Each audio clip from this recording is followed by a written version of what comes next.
saliendo de aquí, Alejandro. Un policía de la Secretaría de Seguridad Ciudadana aquí en la Ciudad de México fue detenido el día de hoy por presuntamente violar a una mujer dentro de una agencia, óigalo bien, dentro de una agencia del Ministerio Público ubicada en la colonia Morelos. La víctima acudió a poner una denuncia por amenazas. Bueno, pues ahí la atacaron. La Procuraduría General de Justicia Capitalina confirmó que la tarde del martes 27 de agosto fue detenido el agente en las instalaciones de la Coordinación Territorial CUH-3, acusado de presunta violación contra la mujer. Fue detenido en flagrancia y puesto a disposición de la misma agencia del Ministerio Público, donde se cometió la violación. Carajo. Este ataque confirma que las recientes manifestaciones de mujeres tienen un sentido clarísimo. El no nos cuidan, nos violan, está cimentado en algo. El día de hoy lo demostró. Pero no solo las violan, con mucha frecuencia las violan y las matan.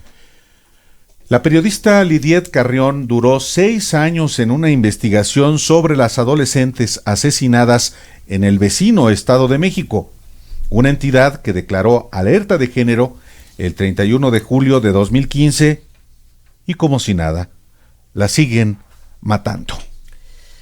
Pero la investigación de Lidiet dio un hijo fantástico. Es La fosa de agua. Es un texto duro, pero es muy necesario. Y hoy le damos la bienvenida a ella aquí a los periodistas para hablar de eso, de mujeres, de violencia, de lo que está sucediendo en este país, de lo que acabamos de ver en estos días en Veracruz. Lidiet, qué barbaridad. ¿Cómo estás? Hola, pues muchas gracias por la invitación. No, pues, encantados. Aquí estoy, gracias. Encantado que estés aquí en Los Periodistas, siendo colega periodista y periodista que se aboca a investigar no por encimita, sino profundizando este fenómeno de la violencia, en particular contra las mujeres y en particular en el Estado de México, siendo un fenómeno nacional. Así es. Oye, aquí luego, para la gente que nos oye, por ejemplo, en Guadalajara, o la gente que nos oye en Monterrey, pues pasa que si levantamos los ojos alcanzamos a ver el Estado de México y pues tu investigación está muy concentrada en el Estado de México, pero pues es una frontera borrosa. O sea, no lo que está pasando allá deja de existir aquí en la Ciudad de México, ¿no? O sea, pues somos una comunidad muy grande, ¿no? Que muy integrada, y lo que pasa, lo que tú viste allá durante todos estos años, el trabajo de Lidiet es muy, muy profundo. Todo lo que viste allá, pues obviamente impacta en esta ciudad, ¿no? Claro, bueno, yo estuve 6 años y medio dando seguimiento a desapariciones y feminicidios en toda el área metropolitana, en todo el Valle de México y en otras partes del país, ¿no? Guadalajara, Guerrero, o sea, recabé casos de todos lados. El libro de La fosa de agua sí se concentra llamémosle en esta frontera entre Catepec y Tecámac, porque trata de investigar un fenómeno muy específico, una serie de casos que podrían estar vinculados entre sí. Pero sí, la Ciudad de México y el área conurbada, pues es una sola ciudad, es una megalópolis. Entonces, si bien lo que llamamos Ciudad de México tiene 8 o 9 millones de personas, pues todo lo que los rodea alrededor, al final juntamos 15, 20 millones de personas, y claro que tiene que ver. Tan es así que, por ejemplo, 2 de los casos que yo narro en el libro ahora están vinculados al mal llamado también monstruo de Catepec, que por cierto era militar, y por cierto, o sea, llegó a ser militar en un momento dado, fue perito también de alguna fiscalía, no recuerdo cuál ahorita, pero además él mismo narra que fue sicario de Tepito, en Tepito, ¿no? Entonces, o sea, pues todo claro, combinado, o sea, todos exacto, los males. o sea, si no es que los casos de allá puedan explicar toda la violencia de género que se vive en todo el país, sino una de las violencias que tiene que ver con delincuencia organizada, con llamémosle con complicidad de grupos criminales, ¿no? Y con esta violencia desorganizada que se da en el espacio público. La violencia familiar es otra que tiene las mismas bases, que tiene que ver con lo que se llama vulgarmente patriarcado, pero que son fenómenos distintos en el sentido que tienen distintas razones y también distintas consecuencias. A ver, explícanos un poco más, porque no todo el mundo entendemos lo que llamamos vulgarmente patriarcado, así como lo dijiste.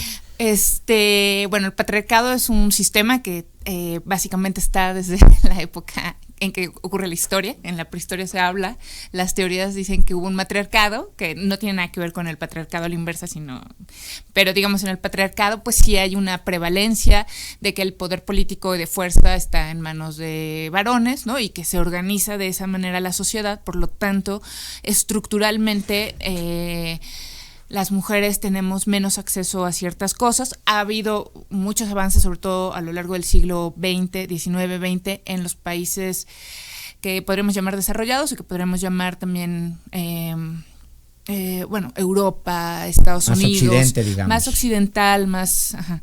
Y sin embargo siguen prevaleciendo esas estructuras, ¿no? Uh-huh. que se manifiestan de distintas maneras, ¿no? Claro.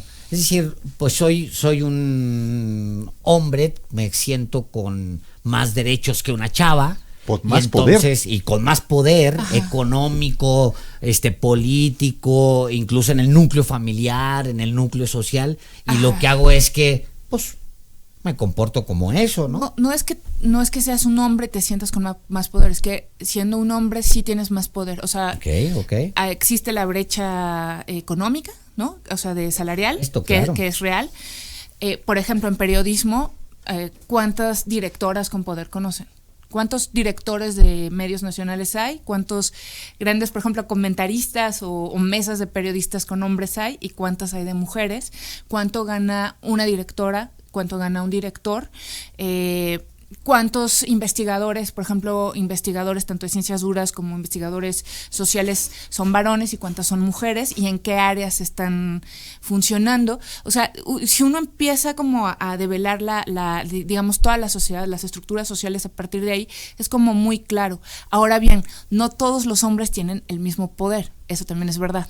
Entonces, en una sociedad, llamémosle patriarcal, con este sistema económico, capitalista, neoliberal, etcétera, el gran patriarca pues es este hombre blanco heterosexual tipo Trump, ¿no? Ese es. Y rico.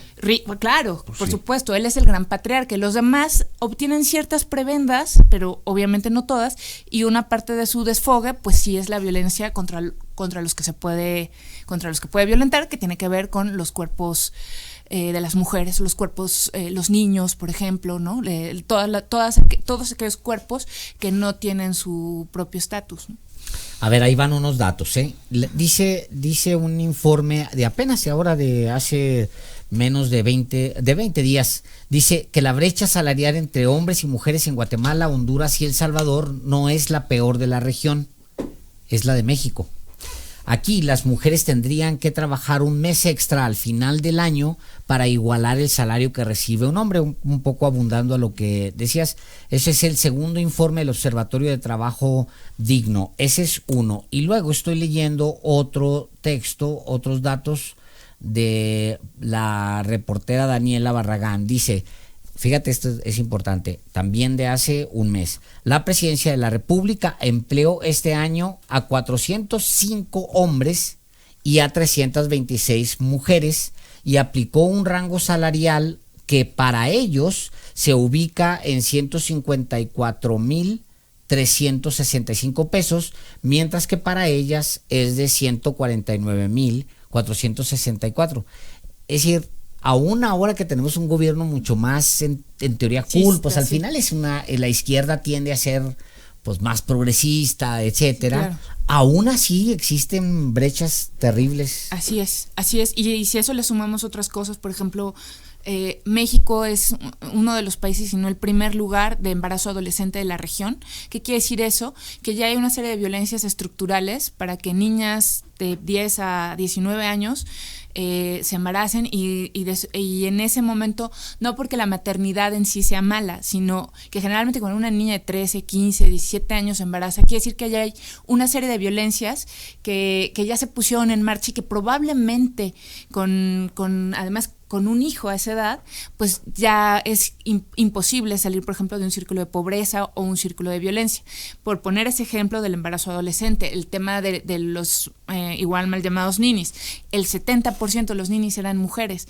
Ahí tuvimos que, por ejemplo, en su momento Lujambio, que en paz descanse, Alonso Lujambio, ex secretario de Educación de Felipe Calderón, tuvo a mal decir que no era tan grave porque tenía que ver con que las mujeres decidían iniciar una familia, pero pues caray. Refiriéndose al embarazo adolescente. No, a los ninis, al tema de los ninis, que el 70% de los mal llamados ninis son mujeres.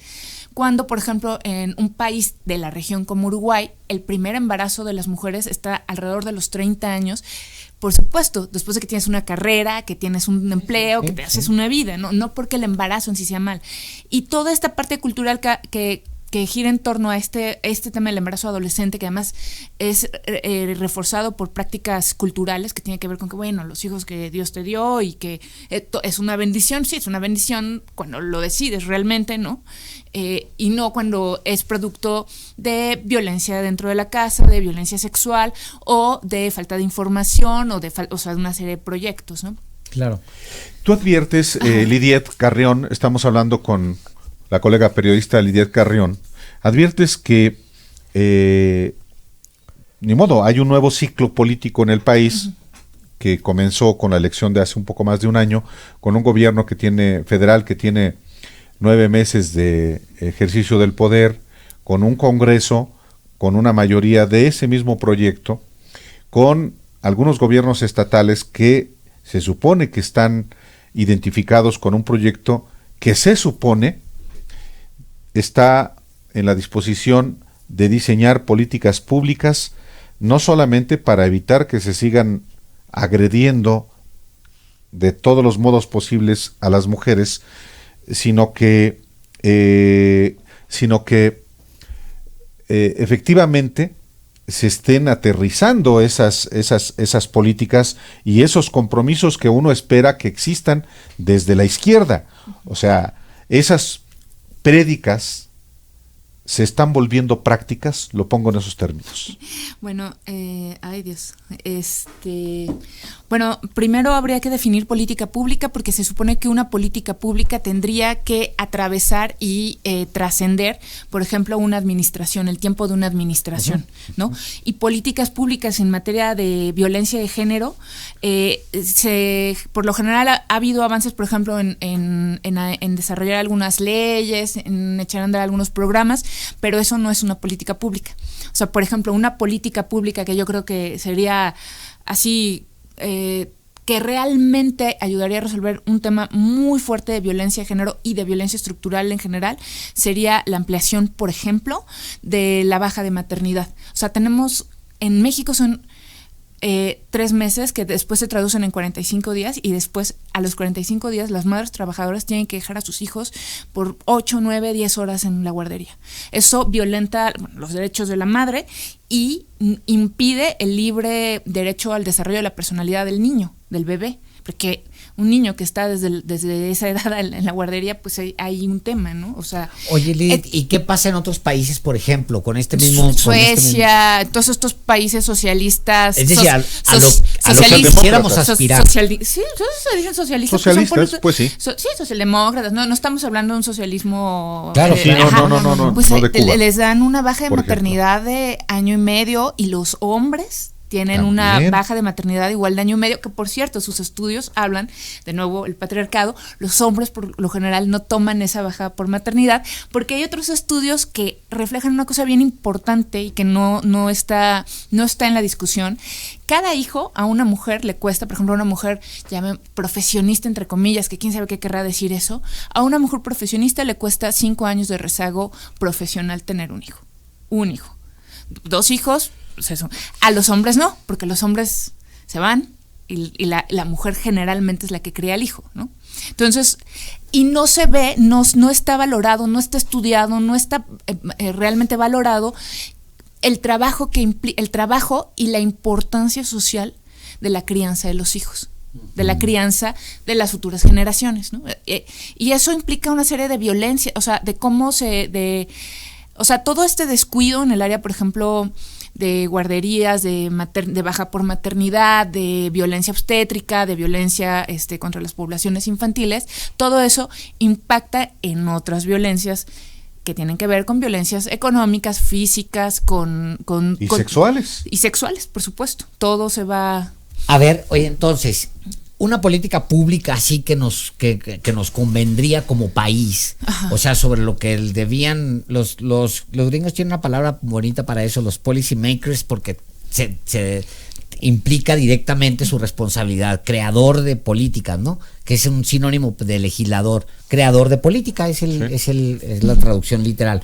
O sea, una cosa en la que podríamos avanzar en esta siguiente legislatura, estos que están ahorita ahí, quién sabe si tengan mayoría en el siguiente tramo, sería esto, o sea, trabajar sobre la maternidad, sobre el tiempo, pasar de 3 semanas, de 3 meses a 1 año y medio, como lo tienen países con más desarrollo en políticas públicas más benévolas con las mujeres, por decirlo de alguna manera, o que generen equidad, bueno, para no meterme en un conflicto. Eso para mí sería, digo, desde mi punto de vista, no para mí, pues no, yo creo, por ejemplo, esas serían discusiones que se tendrían que estar haciendo.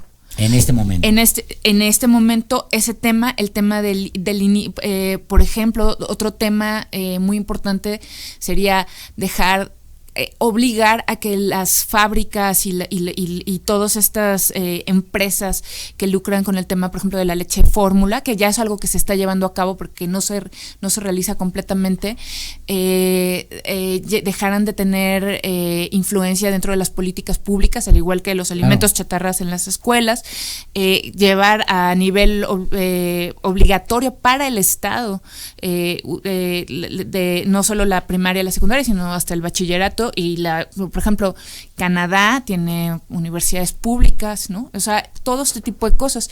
Y en el tema de violencia de género, que es por lo que me invitaron, que tiene que ver ya con esta violencia última, visible, estructural, estructural, sino ya física, que tiene que ver con el feminicidio, con la violencia sexual, con todo esto. Las políticas no pueden ser solamente programitas ni campañas rosas, ¿no? O sea, tendría que haber ahí sí una revolución, una transformación muy profunda dentro de los ministerios públicos, dentro de la Secretaría de Seguridad Pública. El Poder Judicial. Sí, pero, o sea, las leyes, ya hay avance en las leyes, está el término feminicidio dentro del Código Penal Federal y en casi todos los estados. No es que no haya, digamos, a nivel legal, pero la implementación es brutal y eso tiene que ver con todas estas violencias estructurales. Y otro tema muy importante tiene que ver con la repartición de la riqueza. O sea, no podemos abatir una violencia de este tipo sin empezar a revisar estas distribuciones de la riqueza tan desiguales que hay en el país, ¿no? Claro. Cuando ve uno la reacción ante una manifestación de mujeres que reclaman, indignadas, esa violencia acreditada contra mujeres.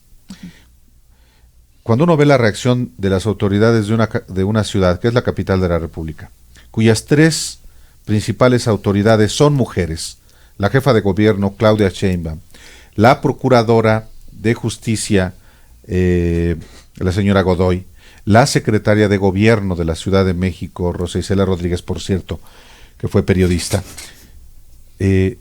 Cuando uno ve la advertencia de que van a abrir carpetas de investigación, claro, después corrigen, pero ¿qué clase de compromiso puede haber de esas 3 mujeres no solamente en términos de género, sino auténticamente de justicia? De derechos humanos y de derecho a la protesta social. Desde mi perspectiva, bueno, no es que no les falte leer, pero creo que les falta leer sobre derechos humanos, ni siquiera sobre violencia de género, sino de derechos humanos, porque dentro de las leyes está el derecho a la protesta social. Pues sí, porque además protestar es un derecho, reprimir es un delito, y lo que trataron de hacer en algún momento con la advertencia de que iban a abrir carpetas de investigación por quienes rompieron un vidrio, en la primera protesta, no la de después, pues se intuye que no tienen mucha idea de esto. Pero además eran tres mujeres. Nosotros estábamos aquí, es más, estábamos viéndolo en televisión en vivo, lo estaban narrando y era como, ¿qué? ¿Cómo que van a ir por las chavas a meterlas al bote? El patriarcado no es necesariamente hombres contra mujeres, sino es un sistema patriarcal en el cual todos crecimos, pues, ¿no?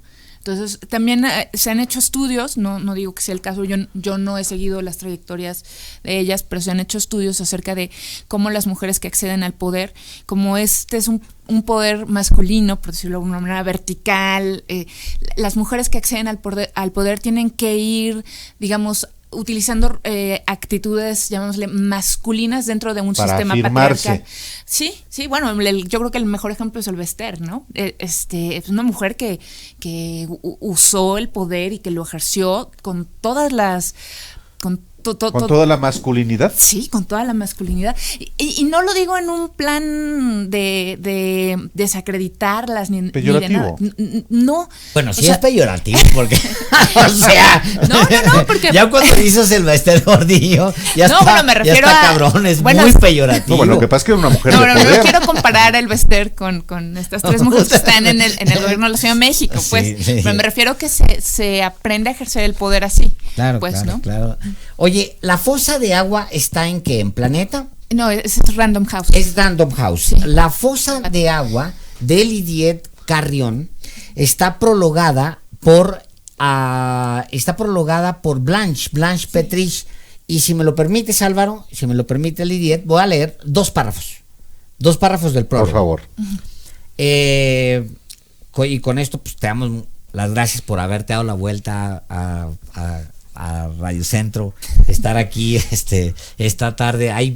Es jueves y nosotros sentimos que casi es fin de semana, entonces les agradecemos mucho que vengan aquí hasta sí, a de verdad, platicar con nosotros. Gracias, Lidiet. Adelante, gracias. Alejandro. Niñas que dibujan estrellitas en sus cuadernos, muchachitas que postean sus selfies en Facebook con sus uniformes de secundaria, chavitas que sufren con los exámenes extraordinarios y pasan horas al teléfono con las amigas entre risitas y cotilleos, que aprenden de sus madres los quehaceres domésticos porque en su mundo a las mujeres eso es lo que les toca, que no conocen otro transporte que el público, que empiezan a saber de novios y de escapadas, que transitan la ruda vía entre la niñez y la vida adulta en las calles planas y polvorientas de Tecámac, Chiconautla, Ecatepec. Adolescentes que no deberían tener nada que ver con muestras genéticas o cotejos de ADN, con fosas comunes, ministerios públicos, morgues, exhumaciones y autopsias, a quienes deberían examinarlas ginecólogos y no médicos forenses, chicas cuyos nombres no deberían estar nunca relacionados con los dragados en el río de los remedios para rescatar restos humanos, con hallazgos de costales con pedazos de cuerpos humanos entre los montones de basura a un costado de las vías del tren. Ese es el arranque de la fosa de agua, un libro escrito por Lidiet Carrión, duro, muy duro, que hay que tener en casa, hay que compartir con los hijos, con las hijas, hay que leerlo ahí. Es un libro con un toquecito amarguito, yo lo leí además lo publicamos una parte en Sin embargo, con muchísimo gusto de poder compartir esto que se trabaja con tanto esfuerzo y que se tiene que llevar a la casa, se tiene que enfrentar, es violencia y está rudo, así se muere la gente. Libro perturbador, libro inquietante, libro que retrata, como el periodismo, la realidad. Muchísimas gracias, Lidiet, por acompañarnos esta tarde. Pues gracias a ustedes.